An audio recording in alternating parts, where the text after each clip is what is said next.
안녕하세요, 건담 다이어리입니다. 줄여서 건달이라고 할게요. 프라모델 도색 및 간단한 커스텀 이야기를 해볼까 합니다. 그리고 안 궁금하시겠지만 저의 일상들도 조금씩 담아볼 예정이고요. 앞으로 잘 부탁드리겠습니다. 저도 초보지만 제가 알고 있는 먼지만큼의 상식을 알기 쉽게 풀어서 설명해드릴까 합니다. 같이 만들어보는 그런 채널이 되었으면 좋겠네요. 그런 의미에서 좋아요 누르기 전에 구독. 도색 관련된 재밌는 이야기들과 기초적인 상식들 앞으로 이야기하면서 구독자의 의견도 주고받고 같이 만들어보는 시간이 됐으면 합니다. 다들 가조립은 잘 하시니까 따로 언급은 하지 않겠습니다. 도색 전에 간단한 몇 가지 작업이 필요한데요. 가조립부터 마무리하고 다음 필요 작업도 같이 해보시죠.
가조립을 완료했다면 라인들을 먼저 정리해줘야 할 텐데요. 이 작업을 선행하는 이유는 디테일 정보량을 늘려줌과 먹선이 안 들어가는 부분도 먹선을 넣을 수 있게 해줌으로써 각 부분의 음영을 뚜렷하게 보이게 해주는 이유가 가장 큽니다. 서페이싱 없이 그냥 라인 작업을 해도 상관은 없지만 저 같은 경우에는 노안 때문에 잘 안 보여서 서페이너를 먼저 뿌려주고 라인 작업을 하고 있습니다. 미리 서페이싱을 해주면 좋은 점이 지나쳤던 게이트 자국도 보이게 되고 무채색으로 바뀌기 때문에 기본 베이스 컬러에서 나만의 스타일을 추가하기 위한 여러 가지 고민을 하게 됩니다. 저 같은 경우에 제 상황에 따른 단점보다 이점이 많아 이렇게 작업을 하고 있지만 도색이 두꺼워지거나 하는 이슈가 발생할 수 있기 때문에 여러분들은 꼭 이렇게 하지 않으셔도 됩니다.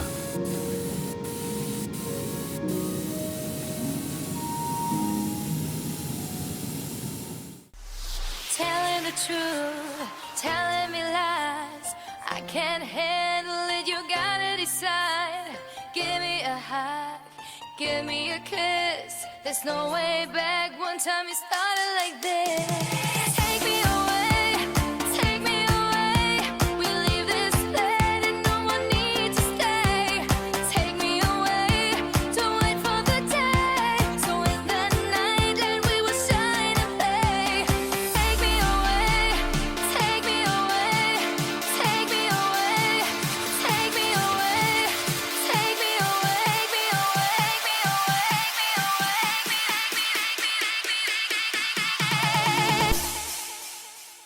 충분한 건조를 하고 패널 라이너로 라인을 파주었는데요. 가조립만 하실 분들도 먹선을 깔끔하게 넣을 수 있는 팁이 되겠네요. 이 작업을 먼저 해준다면 디테일 정보량 늘리는 데 큰 도움이 될 수 있습니다. 커스텀을 할 때 가장 기본이 되는 부분이 패널 라인인 만큼 기본 라인으로 충분히 연습을 하신 후에 자신의 취향대로 조금씩 디테일업을 한다면 건담 제작에 큰 도움이 될 것입니다. 이것은 경험으로 말씀을 드리는 부분이에요.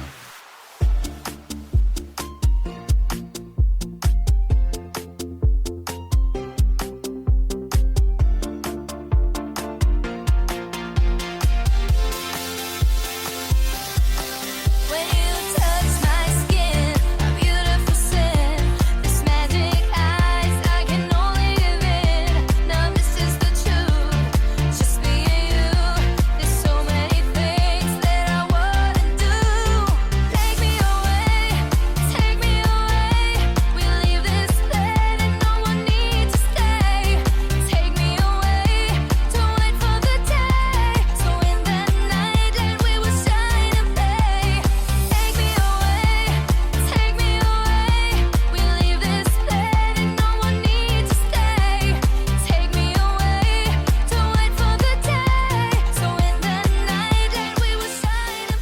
이러한 패널 라인을 마쳤다면 접합선을 확인하고 수정해 주어야 하는데요. 지금까지 공을 들인 만큼 사소한 부분도 신경 써주고 하나하나 차근차근 준비한다면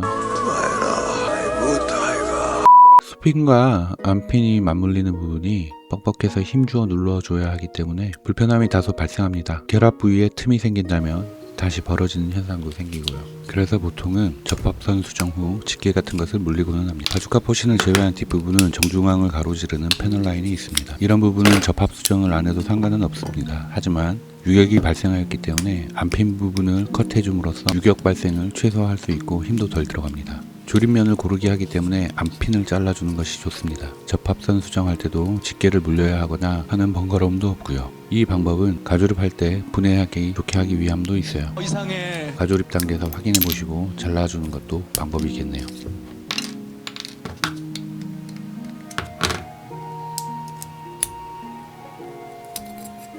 무습지를 적당량 흘려 넣어줍니다. 끝에서 조금씩 흘려 넣어주는 것을 추천하고요. 너무 많이 넣게 되면 플라스틱이 녹는 부분이 많이 부풀어 오르기 때문에 정리하는 데 많은 시간을 소요하게 됩니다. 뭐든지 적당한 게 좋겠죠.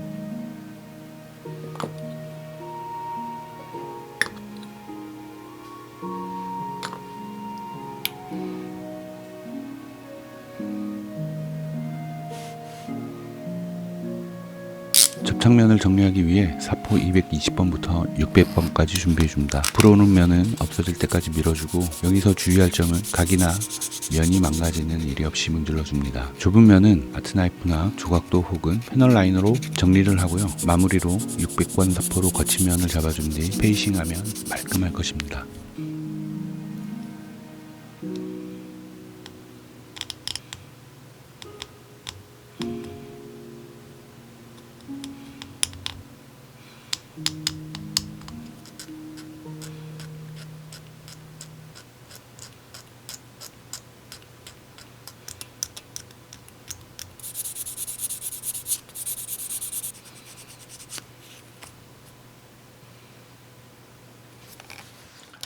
이렇게 준비를 마쳤습니다. 샌딩을 했기 때문에 가루들과 먼지가 묻어 있어 세척을 해주고 건조를 해줘야 합니다. 하지만 상업 목적의 모델링이 아니라서 시간 관계상 간단히 먼지만 정리하고 바로 도색 준비를 할게요. 다음 시간에 세척하고 건조를 빠르게 하는 팁도 간단히 알려드리겠습니다. 그런 의미에서 좋아요 누르기 전에 구독. 각자 선호하는 브랜드의 페인트를 컬러에 맞게 준비를 하고 의도하는 바가 있다면 약간의 조색을 해줍니다. 컬러 차트나 웹에서 검색을 해보시고 상황에 맞게 조색을 해주면 되는데요. 경험이 중요한 일인 만큼 소량의 희석으로 페인트 낭비가 없도록 주의하시기를 바랍니다. 제가 주로 사용하는 도료는 원색과 화이트 같은 경우 피니셔스를 사용하며 플레인 컬러나 특수 컬러는 가이아노츠와 분재, 메탈릭은 IPP4를 주로 이용합니다. 희석 신너 같은 경우 아주 중요하기 때문에 저는 카넬사의 락커 신너 프레쉬를 사용하는데 이유는 프레쉬하기 때문에 모델링 신너라면 상관이 없고 공업용 신너는 사용해 본 적이 없습니다. 요즘은 모든 페인트나 신너들이 좋기 때문에 선호하는 브랜드는 아무거나 상관이 없습니다. 중국 제품도 요즘은 프리미엄 브랜드도 많고 가성비가 좋아 저도 사용을 한번 해보고 싶네요. 평소 페인트 한 병을 신너 2, 도료 1의 비율로 희석을 해두고 사용합니다. 네임택을 따로 붙여두고요. 이렇게 해서 필요한 양만큼만 조색하여 사용합니다. 흰색보다 채도를 줄인 회색 계열을 선호하는데 이번 발바토스의 화이트 컬러를 좀 육중해 보이는 느낌으로 도색해 줄 예정이에요. 컬러 차트를 한번 보겠습니다. 색상이 아주 다양하죠. 컬러 차트와 다른 컬러라도 비슷한 컬러나 자신이 선호하는 컬러를 채택해서 조색해줘도 상관없습니다. 취향에 맞게 컬러를 선택한다면 마음에 드는 결과가 나올 것입니다. 화이트 컬러에는 차폐력이 좋아 피니셔스의 파운데이션 컬러를 자주 사용합니다. 발색도 아주 좋고요. 슈퍼쉘 화이트에 파운데이션 컬러를 2대1 비율로 섞어 주었습니다. 이렇게 한다면 화이트 컬러만 3가지가 됩니다. 순서대로 각각의 컬러를 준비해서 마찬가지의 방법으로 조색을 해주시고요. 의도한 바가 있다면 상황에 맞게 조색을 해줍니다.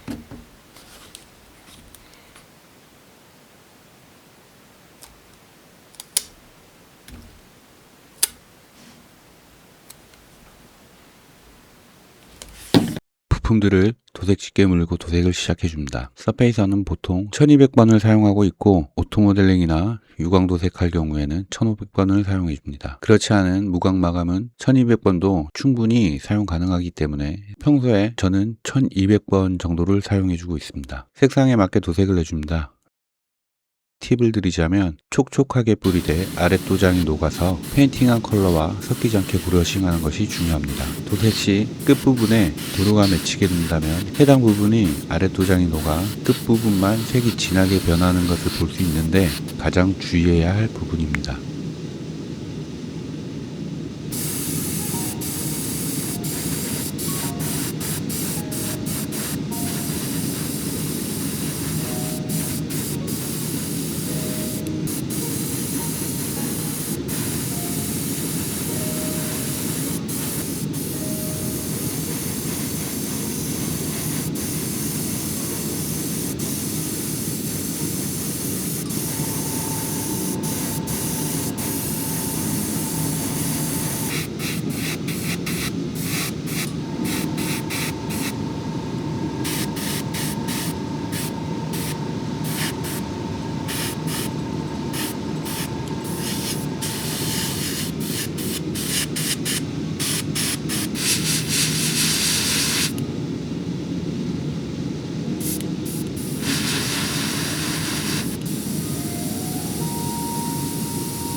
브러싱, 마스킹, 개조나 개수 관련 각 테크닉적 부분은 한편 한편 따로 영상을 제작해서 올려드리도록 하겠습니다. 마스킹이 필요한 부분은 마스킹을 해줍니다. 작게 잘라서 붙일 부분과 넓게 붙일 부분의 경계를 잘 체크하시고 꼼꼼하게 붙여줄게요. 마스킹의 끝부분이 들쳐져서 그 사이로 도료가 흘러 들어가지 않게 하는 것이 중요합니다. 페인팅 역시 너무 흐르게 뿌리면 아무리 마스킹을 잘해도 벌어진 틈으로 흘러 들어갈 수 있으니 이 부분을 염두에 두고 너무 날리지도 않게 너무 흐르지도 않게 브러싱을 해줍니다.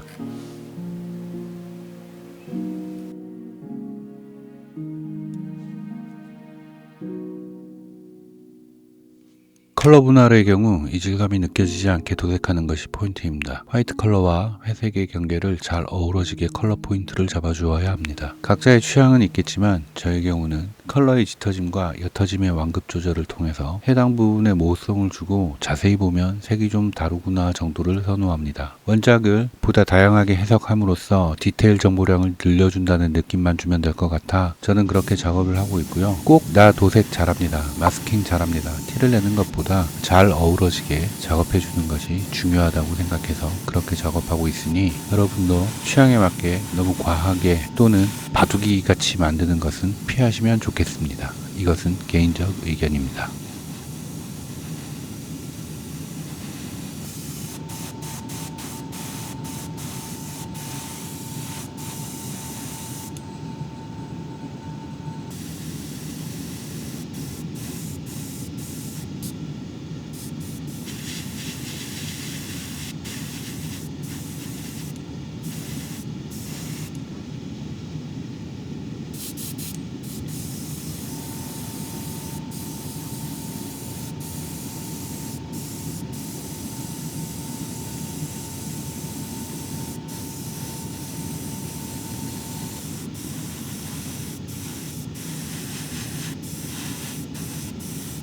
한 번에 여러 작업을 거쳐야 하는데 지루할 수 있으니 각 부분의 파트를 나누어서 도색해주는 방법도 아주 좋습니다.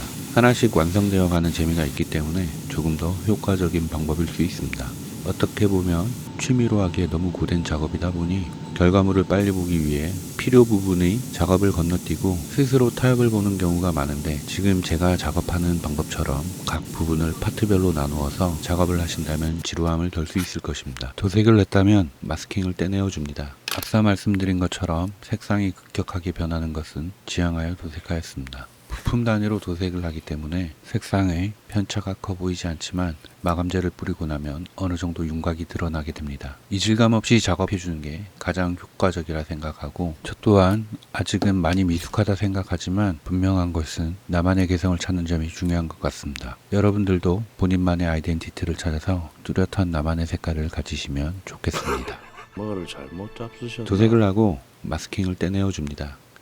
각 부분에 먹선을 넣어주고요. 충분히 말려준 뒤 면봉이나 전용 패널 라인 지우개 등을 이용하여 에나멜 신너 등으로 번진 부분을 제거해 줍니다. 솔벤트 등 아크릴이나 수성 먹선의 경우 해당 제품에 맞게 설명서 등을 참고하시고 작업을 해줍니다. 조립 먼저 한 뒤 먹선을 넣는 경우가 있는데, 에나멜 등 유성 먹선을 사용하시고 에나멜 신너를 사용하신다면 파츠들이 깨지는 불상사가 생길 수 있으니, 유성 신너를 사용하실 경우에는 반드시 분해된 상태에서 먹선을 넣어주고 닦아주는 것을 추천드립니다.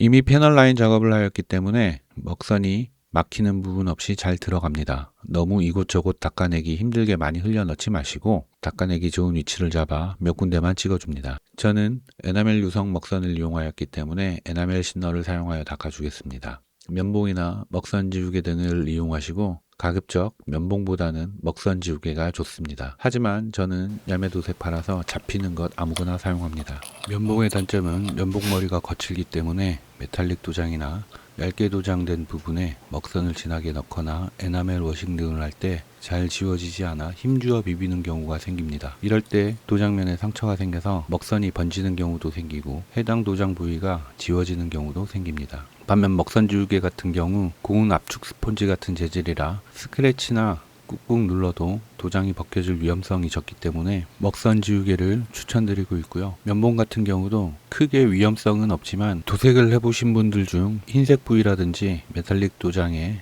에나멜 워싱 등을 할 때 면봉을 사용하다가 낭패를 보신 분들이 분명히 계실 것으로 생각합니다. 어느 정도 숙달이 되신 분들은 면봉도 상관이 없습니다. 다만 먹선 지우개가 평탄한 부분이 있고 뾰족한 부분이 있기 때문에 은광몰드나 구석진 부분을 지울 때 깔끔하게 지울 수 있는 장점도 있어서 숙련자분들도 아주 많이 사용합니다. 따라서 초보분들에 한하여 말씀드리는 부분이고 제 개인적인 생각이지만 먹선 지우개를 추천합니다. 먹선을 지워주고 데칼을 발라주어야 할 텐데요.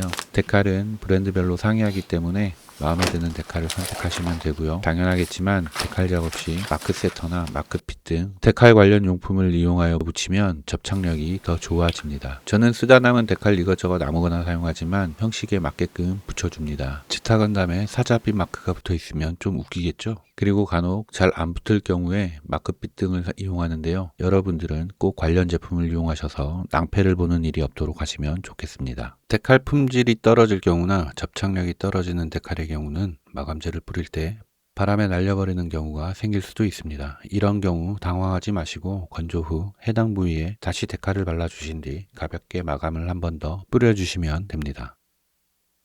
아주 사소한 팁이지만 간단히 알려드리겠습니다. 그런 의미로 구독. 그러면 안 돼. 마감제를 분사하고 나면 간혹 데칼의 물기를 닦아낼 때 접착제가 쓸린 자국이 생깁니다. 다들 한 번씩 경험해 보셨을 텐데요. 이를 방지하기 위해서 먼저 데칼을 발라줄 부위에 마크 세터를 가볍게 발라주시고 해당 부위에 데칼을 올려줍니다. 평소처럼 물기를 잘 닦아주고요. 잠시 건조를 해줍니다. 물기가 완전히 말랐다면 알코올 성분이 없는 물티슈로 가볍게 닦아줍니다. 물기가 남아있다면 마른 티슈 등을 이용해 닦아내어주면 데칼 접착제 등 자국이 남지 않고 깨끗이 마감이 됩니다. 데칼에 따라 다르겠지만 접착력이 좋지 않은 경우에는 반드시 마크 세터를 이용하여 주셔야 하고요. 그렇지 않은 경우 접착력이 어느 정도 있다 하더라도 물티슈로 닦아낼 때 데칼이 쓸려 나갈 수 있으니 걸 관련 제품을 이용하시고 혹시라도 2번, 3번 작업하지 않게 주의하시길 바랍니다.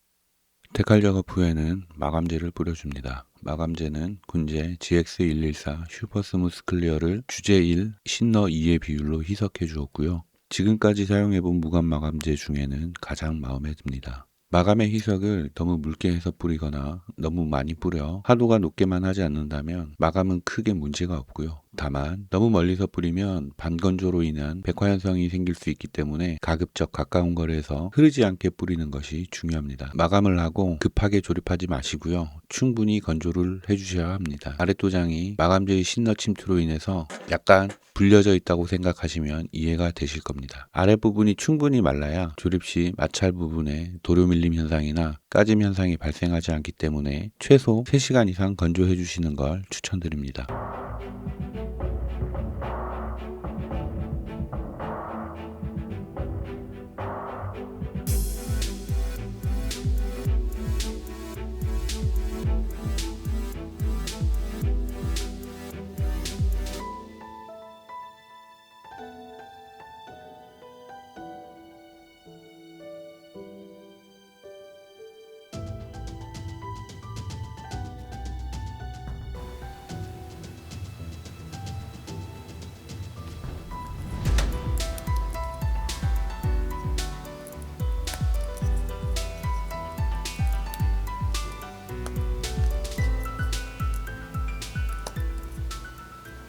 이번 작업은 부품이 작기도 하고 킷의 크기에 비해 디테일의 밀도가 높아 작업 기간이 굉장히 길었습니다.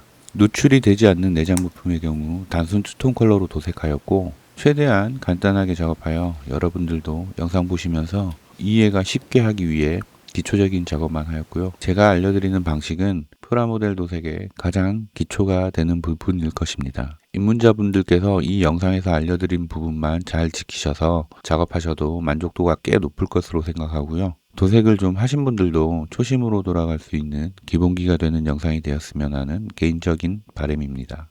보시는 동안 말도 안 되는 아재 개그로 좀 불편하셨을 수도 있겠지만 다음 편부터는 좀 자중하고 진중한 분위기로 영상을 제작해 볼게요. 나머지 파츠들의 제작은 설명 없이 영상으로 제작 과정을 보여드리고 후기로 잠시 후에 다시 뵙겠습니다.